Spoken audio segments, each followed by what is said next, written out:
ევროკავშირის წარმომადგენლობა საქართველოს და პროექტის ერთად შევეგებოთ ევროპას ორგანიზებით გორის მუნიციპალიტეტის საკრებულოში სემინარი გაიმართა თემაზე საქართველოს პერსპექტივა ევროკავშირთან ღრმა და ყოვლისმომცველი თავისუფალი ვაჭრობის შეთანხმების შესახებ, რომლის მიზანია ადგილობრივი მეწარმეების ინფორმირება ევროკავშირთან ასოცირების შესახებ შეთანხმებით, რომელიც ევროპასთან სავაჭრო და ეკონომიკური ურთიერთობების გაღრმავებას გულისხმობს.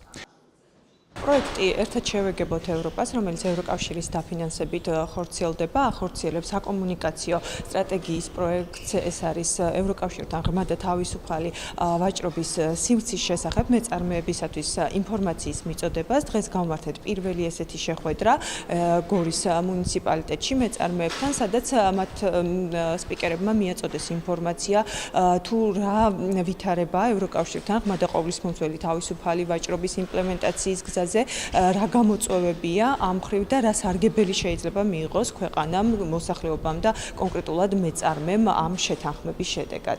შეხვედრის მიზანი იყო საზოგადოებისთვის ღრმა და ყოვლისმომცველი თავისუფალი სავაჭრო სივრცის შესახებ შეთანხმების გაცნობა.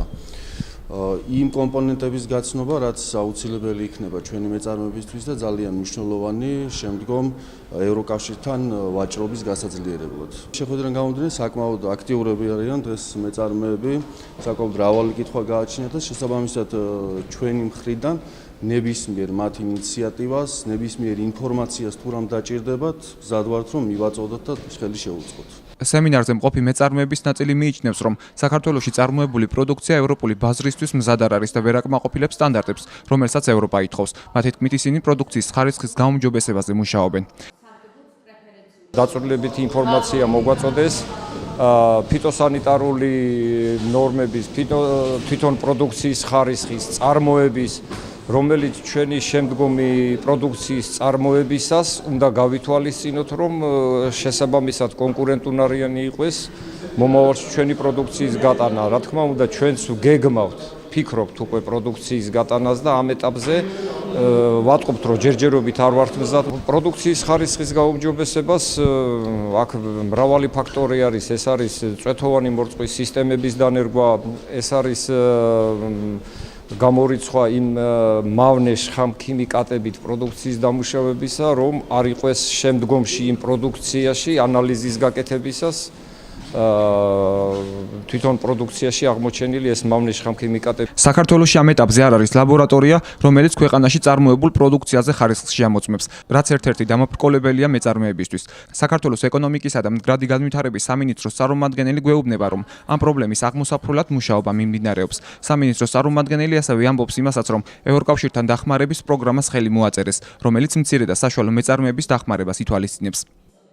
ჩვენ აქტიურად ვმუშაობთ იმისათვის, რომ ხარისხის ინფრასტრუქტურა საქართველოში ევროპული შესაბამის დონეზე განვითარდეს. ამისათვის საქართველოს მხრიდან დიდი ინვესტიციები იდება, ევროკავშირიც თავისუფლ გვეხმარება ამ კუთხით, მიმდინარეობს რეფორმები სტანდარტიზაციის, მეტროლოგიის, აკრედიტაციის სფეროებში, იმისათვის, რომ ჩვენი აკრედიტაციის ეროვნული ორგანო გახდეს საერთაშორისო აღიარებული და მის მიერ აკრედიტებული შესაბამისმა ლაბორატორიებაც ასევე მიიღონ საერთაშორისო აღიარება. მეწარმეების ხელშეწყობაზე სოფლის მეურნეობის პროექტების მართვის სააგენტოც მუშაობს. კონკრეტულად კი უწყება გრანტებსა და სხდებს გასცემს საწარმოების გადახალისებისა და გახსნისთვის. ამ დროისთვის დამტკიცებულია 16 საგრანტო განაცხადი გადამამუშავებელი საწარმოების ნაწილში, ხოლო შესულია 9 განაცხადი სანერგი მეურნეობასა და ბაღების გაშენების მოთხოვნით. სახელმწიფო ეხმარება მეწარმეებს საწარმოების შექმნაში, არსებული საწარმოების გადაიარაღება, გაფართოებაში, საბუნავი კაპიტალის შევსებაში და ასე შემდეგ. ჩვენ როგორც სახელმწიფო ამ პროცესში ჩართული ვართ ორი ფორმით. ერთი ეს არის საპროცენტო გადასახადის თანადაფინანსება, ხოლო მეორე ეს არის აღებული სესხის უზრუნველყოფა 50%-ის მოცულობით. გვაქვს ასევე საგრანტო პროგრამები, სხვადასხვა მიმართულებით, იქნება ეს ბაღების გაშენება, სანერგეების მოწყობა, გადამამუშავებელი საწარმოების შექმნა, სადაც საგრანტო ნაწილი იგულისხმება თანადაფინანსების პრინციპით.